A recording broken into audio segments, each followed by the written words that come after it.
नमस्कार मित्रांनो, खूप खूप स्वागत आहे तुमच्या आपल्या या व्हिडिओमध्ये. मित्रांनो, उद्याचा होणारा पेपर कॉम 307 ह्या पेपरचे आपण आज आय-एम-पी क्वेश्चन यामध्ये तुम्हाला मी सांगणार आहे. ठीक आहे. टी-वाय बी-कॉम मराठी इंग्रजी मीडियम कॉम 307 वाय-सी-एम-यू. ठीक आहे. हे माझ्याकडे काही जुनी प्रश्नपत्रिका आहेत, यामध्ये मी तुम्हाला आय-एम-पी क्वेश्चन वगैरे सांगणार आहे. मित्रांनो, ज्यांना कोणाला readymade I-M-P questions, PDF, notes, ठीक आहे, इम्पोर्टंट नोट्स, होम असाइनमेंटची उत्तरे ज्यांना कोणाला पाहिजे असेल, त्यांनी आपलं ॲप्लिकेशन प्ले स्टोरवरून डाउनलोड करू शकता. ठीक आहे. प्ले स्टोअरवरील ॲपची लिंक तुम्हाला मी खाली व्हिडिओच्या डिस्क्रिप्शनमध्ये दिलेली आहे. त्यावरून तुम्ही डाउनलोड करू शकता. ओके. तर चला मित्रांनो व्हिडिओला सुरुवात करूया. तर मित्रांनो आपल्याकडे बघा सगळ्यात पहिला आय-एम-पी क्वेश्चन कुठला आहे? कॉम 307 साठी नाणे बाजाराची कोणतीही 5 वैशिष्ट्ये. तर नाणे बाजार म्हणजे काय? तुम्हाला हे सांगता आलं पाहिजे. नाणे बाजार म्हणजे कुठले काय? ठीक आहे. ते तुम्हाला सांगता आलं पाहिजे. त्याच्यावरून तुम्ही त्याचे वैशिष्ट्य वगैरे लिहू शकता. भांडवल बाजाराचे कार्य तुम्हाला लिहायचे आहे. भांडवल बाजार म्हणजे काय ते देखील तुम्हाला वाचून घ्यायचं आहे. विदेशी चलन बाजाराचे महत्त्व तुम्हाला स्पष्ट करायचं आहे. ज्याला आपण फॉरेन एक्सचेंज मार्केट म्हणतो किंवा ट्रेडिंग म्हणतो. ठीक आहे. फॉरेन एक्सचेंज वगैरे हे देखील तुम्हाला वाचून घ्यायचं आहे. नाणे बाजाराचे महत्त्व आणि भांडवल बाजाराचे घटक. मित्रांनो याच्यामध्ये भांडवल बाजार विदेशी चलन नाणे बाजार याला खूप महत्त्व दिलेलं आहे. त्यामुळे तुम्हाला हे सगळ्या गोष्टी वाचून घ्यायच्या आहेत. विकास बँकांची रचना तुम्हाला थोडक्यात स्पष्ट करायची आहे.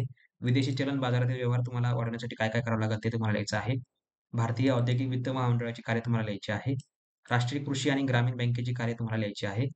भारतीय औद्योगिक विकास बँकेची उद्दिष्टे तुम्हाला स्पष्ट करायची आहे. तसेच भारतीय आयात निर्यात बँकेची तुम्हाला उद्दिष्टे लिहायची आहे. आंतरराष्ट्रीय वित्तीय संस्थांची गरज तुम्हाला थोडक्यात स्पष्ट करायची आहे. आंतरराष्ट्रीय नाणेनिधीची तुम्हाला कार्य लिहायची आहे. आशियाई विकास बँकेची तुम्हाला उद्दिष्टे लिहायची आहे. सेबीची प्रमुख उद्दिष्टे तुम्हाला लिहायची आहे. सेबीची कार्य तुम्हाला स्पष्ट करायची आहे. भारतातील पतनीधाराची ठीक आहे, हे देखील तुम्हाला वाचून घ्यायचं आहे. सेबीचे संचालक, ठीक आहे, जे सेबी वगैरे असते, शेअर मार्केट तुम्हाला माहिती असेल, त्याचे तुम्हाला ह्याच्यामध्ये संचालक मंडळ तुम्हाला स्पष्ट करायचं आहे.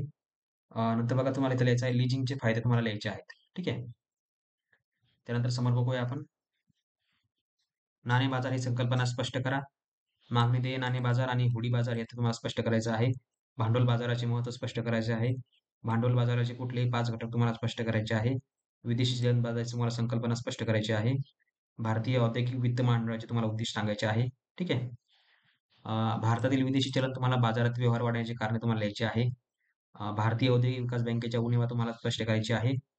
नंतर आंतरराष्ट्रीय वित्तीय संस्था, आंतरराष्ट्रीय पुनर्निर्माण आणि विकास बँकेची माहिती, securities and exchange board of India त्याला आपण सेबी म्हणतो. याची तुम्हाला प्रमुख उद्देश लिहायचे आहे. जे आपण अगोदर बघितलं सेबी, बँकीय वित्त, बँके आणि बँकेतर वित्त, ठीक आहे.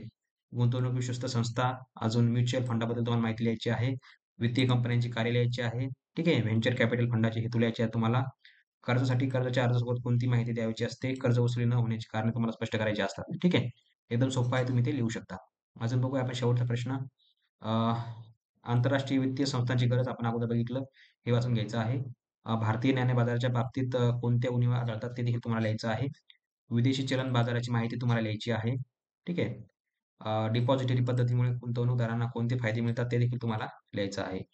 भांडवल बाजाराची कार्य तुम्हाला स्पष्ट करायची आहे. विदेशी विनिमय म्हणजे काय ते देखील तुम्हाला लिहायचं आहे. परस्पर निधी म्हणजे काय हे देखील तुम्हाला स्पष्ट करायचं आहे. ठीक आहे. अंतर्गत उत्पादन दर कसा ठरवला जातो हे देखील तुम्हाला लिहायचं आहे. नाणे बाजार व भांडवल बाजार याची तुम्हाला व्याख्या लिहायची आहे. भांडवल बाजाराचे तुम्हाला महत्त्व स्पष्ट करायचे आहे. विदेशी चलन बाजाराचे वैशिष्ट्य देखील तुम्हाला लिहायचे आहेत. न्यायालयात मार्फत कर्ज वसुली करण्यात अडचणी काय येतात? ठीक आहे. अजून आशिया विकास बँकेचे तुम्हाला कार्य लिहायचे आहे. नाणे बाजाराची वैशिष्ट्ये तुम्हाला लिहायची आहे. भांडवल बाजार व नाणे बाजार यात तुम्हाला फरक लिहायचा आहे. गुंतवणूक व्यवस्था संस्थांचे तुम्हाला प्रकार देखील लिहायचे आहेत. ठीक आहे. एकदम सोपा पेपर आहे मित्रांनो. कॉम 307 तुम्ही मन लावून लिहू शकता आणि मनाने देखील तुम्ही पेपर लिहू शकता. ठीक आहे. तर अशा मित्र तुम्हाला व्हिडिओ आवडला असेल. ज्यांना कोणाला आय-एम-पी नोट्स, ठीक आहे, तसेच आय-एम-पी क्वेश्चन, होम असाइनमेंटची उत्तर वगैरे पाहिजे असेल, त्यांनी आपलं ॲप्लिकेशन डाउनलोड करा. व्हिडिओच्या डिस्क्रिप्शनमध्ये तुम्हाला लिंक दिलेली आहे. त्यावरून तुम्ही डाउनलोड करू शकता. ठीक आहे. तर मित्रांनो भेटूया पुढच्या व्हिडिओमध्ये. तोपर्यंत बघत राहा, शिकत राहा. जय हिंद, जय महाराष्ट्र.